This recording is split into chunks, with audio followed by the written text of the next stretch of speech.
बिस्मिल्लाहिर्रहमानिर्रहीम। आज का हमारा टॉपिक है डीएनए। लास्ट टाइम पीछे जो हमने पढ़ा उसकी थोड़ी डिटेल शेयर करने लगा हूँ। हम लोग बेसिकली पढ़ रहे हैं बायोमालिक्यूल्स। बायोमालिक्यूल्स ऐसे मालिक्यूल्स होते हैं जो किसी भी लिविंग ऑर्गेनिज्म की बॉडी में पाए जाते हैं। तो न्यूक्लिक एसिड जो है उसमें से मोस्ट इम्पॉर्टेंट बायोमालिक्यूल है, और न्यूक्लिक एसिड की भी दो टाइप्स हैं, एक डीएनए और एक आरएनए। और इसकी हमने डिटेल लास्ट लेक्चर में पढ़ी कि डीएनए को डीएनए क्यों कहा जाता है और आरएनए को आरएनए क्यों कहा जाता है। तो यहाँ पे आज हम जो है वो डीएनए की डिटेल्स पढ़ेंगे। डीएनए जो है इसकी फुल फॉर्म क्या है? Deoxy ribo nucleic acid.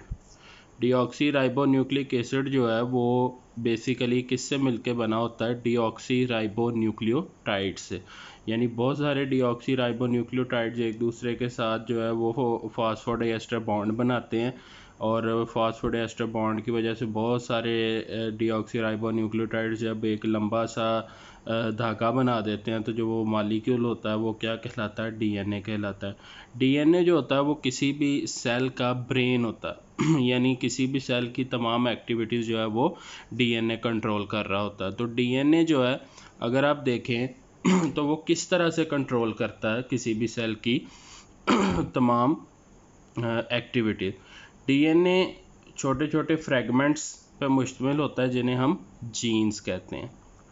तो जीन्स क्या होती हैं? Basically these are small fragments of DNA which are involved in controlling the sequence of specific protein।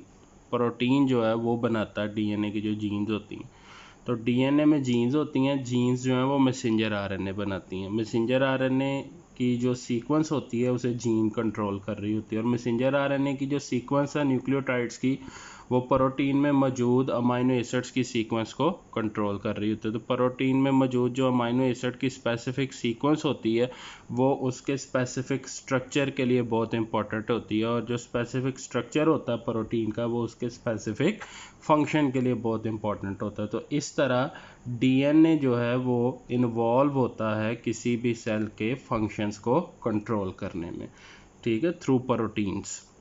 तो इसलिए कहा जाता है कि DNA is a brain of a cell, और ये सेल की तमाम एक्टिविटीज़ जो है उनको वो कंट्रोल करता है। सेल के अंदर ये कहाँ कहाँ पाया जाता है? सेल में जो इसकी मोस्ट अकरेंस है वो न्यूक्लियस में होती है। न्यूक्लियस में सबसे ज़्यादा डीएनए पाया जाता है। इसके अलावा कुछ सेल्फ रेप्लिकेटिंग ऑर्गेनेलीज हैं जो इंडिपेंडेंट होती हैं, जो न्यूक्लियस के अंडर नहीं काम करती, इंडिपेंडेंट काम करती हैं। उनके अंदर अपना डीएनए होता है, जैसे माइटोकॉन्ड्रिया और क्लोरोप्लास्ट। क्लोरोप्लास्ट सिर्फ प्लांट सेल्स में पाए जाते हैं, जबकि माइटोकॉन्ड्रिया प्लांट सेल में भी होती है और एनिमल सेल में भी होती है। इसी तरह न्यूक्लियस भी प्लांट सेल में भी होता है और एनिमल सेल में भी होता है। उसके बाद जो डीएनए है उसकी केमिकल कंपोजिशन पीछे भी हमने डिस्कस की। तो यहाँ मेजॉरिटी जो हमारे पास केसेस हैं डीएनए जो है उसमें मोनोफॉस्फेट न्यूक्लियोटाइड्स पाए जाते हैं। तो यहाँ पे 4 न्यूक्लियोटाइड्स जो हैं वो डिस्कस किए हुए हैं जो ज़्यादातर डीएनए में पाए जाते हैं। Deoxy adenosine monophosphate, deoxy guanosine monophosphate, deoxycytidine monophosphate और डीऑक्सीथाइमिडीन मोनोफॉस्फेट। ये 4 न्यूक्लियोटाइड्स ऐसे हैं जो डीऑक्सी राइबो न्यूक्लियोटाइड्स हैं, और ये ज़्यादातर डीएनए में पाए जाते हैं। ये एक दूसरे के साथ जुड़े कैसे होते हैं? ये एक दूसरे के साथ जुड़े होते हैं जी फास्फोडाइएस्टर बॉन्ड के ज़रिए। फास्फोडाइएस्टर बॉन्ड क्या है? Chemical bond which is present between 2 consecutive nucleotides. 2 nucleotides के दरमियान जो केमिकल बॉन्ड पाया जाता है उसे क्या कहते हैं? फास्फोडाइएस्टर बॉन्ड। अब जो फास्फोडाइएस्टर बॉन्ड है उसकी अगर हम डिटेल देखें तो ये मैंने एक न्यूक्लियोटाइड का जनरल स्ट्रक्चर बनाया। इसमें ये राइबोज शुगर है, कार्बन नंबर 1 के साथ नाइट्रोजनस बेस, और कार्बन नंबर 5 जो है यहाँ पे अटैच होता है फॉस्फेट ग्रुप। अब ये एक न्यूक्लियोटाइड है, ये दूसरा न्यूक्लियोटाइड है, आप देख रहे हैं। अब दोनों न्यूक्लियोटाइड्स के दरमियान ये जो मॉलिक्यूल है ये है फास्फोरिक एसिड का, H3PO4 का। अब ये जो H3PO4 का मॉलिक्यूल है, इसने इन दोनों न्यूक्लियोटाइड्स को आपस में जोड़ना। इन दोनों न्यूक्लियोटाइड को आपस में कैसे जोड़ेगा? ऊपर वाले न्यूक्लियोटाइड की जो कार्बन नंबर 3 है, कार्बन नंबर 3 ऊपर वाले न्यूक्लियोटाइड की, ये हाइड्रोजन देगा और यहाँ से हाइड्रोक्सल निकलेगा, यहाँ से रिलीज हो जाएगा जी वाटर का मॉलिक्यूल, और इस कार्बन और इस फास्फेट के दरमियान ये ऑक्सीजन जो है वो इंटरमीडिएट का काम करेगी और ये एक बॉन्ड एस्टेब्लिश हो जाएगा। यहाँ पे ये एक एस्टर बॉन्ड है। इसी तरह यहाँ से हाइड्रोजन और नीचे वाले कार्बन, इसके कार्बन नंबर 5 से एक हाइड्रोक्सल, ये दोनों जो हैं ये रिलीज़ होंगे और यहाँ से भी एक वाटर का मॉलिक्यूल रिलीज़ हो जाएगा और ये जो ऑक्सीजन थी ये डायरेक्ट बॉन्ड बना लेगी इस कार्बन के साथ। तो ये दो बॉन्ड्स इस्टेब्लिश हो जाएंगे और ये किसकी वजह से इस्टेब्लिश होंगे? फास्फोरिक एसिड की वजह से। तो ये जो बॉन्ड बने हैं इसे बोलेंगे, ये जो बॉन्ड है फास्फोडाइएस्टर बॉन्ड, जिससे दो न्यूक्लियोटाइड्स एक दूसरे के साथ जुड़ गए। अब जो दोनों न्यूक्लियोटाइड एक दूसरे के साथ जुड़ जाते हैं, जो रिजल्टेंट मॉलिक्यूल बनता है वो कहलाता है डाई न्यूक्लियोटाइड।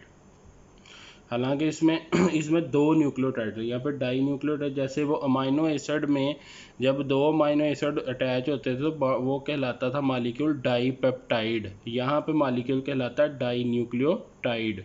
अब यहाँ पे जो एक मोस्ट कॉमन एग्जांपल है डाई न्यूक्लियोटाइड की, वो है nicotinamide adenine dinucleotide, NAD का मॉलिक्यूल बहुत इंपॉर्टेंट होता है, हमारी बॉडी में पाया जाता है और ये बहुत सारी जगह पे कोएंजाइम का काम कर रहा होता है, एंजाइम को असिस्ट कर रहा होता है, किस पर्पज़ के लिए? मेटाबॉलिज्म के लिए।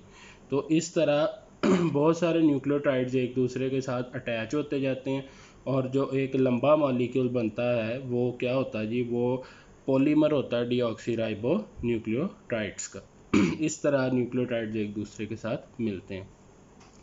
इसके बाद अगली डिटेल है, एक साइंटिस्ट था एरविन चारगाफ, इसने 1952 में ये अपनी रिसर्च का कंक्लूजन दिया कि सेल के अंदर जितनी गवानीन होती है उतनी मिकदार में साइटोसिन पाई जाती है और सेल के अंदर जितनी मिकदार में एडेनिन होती है उतनी मिकदार में थायमीन पाई जाती है। तो इससे ये आइडिया हुआ कि गवानीन के अपोजिट हमेशा साइटोसिन होती है और एडेनिन के अपोजिट हमेशा थायमीन होती है।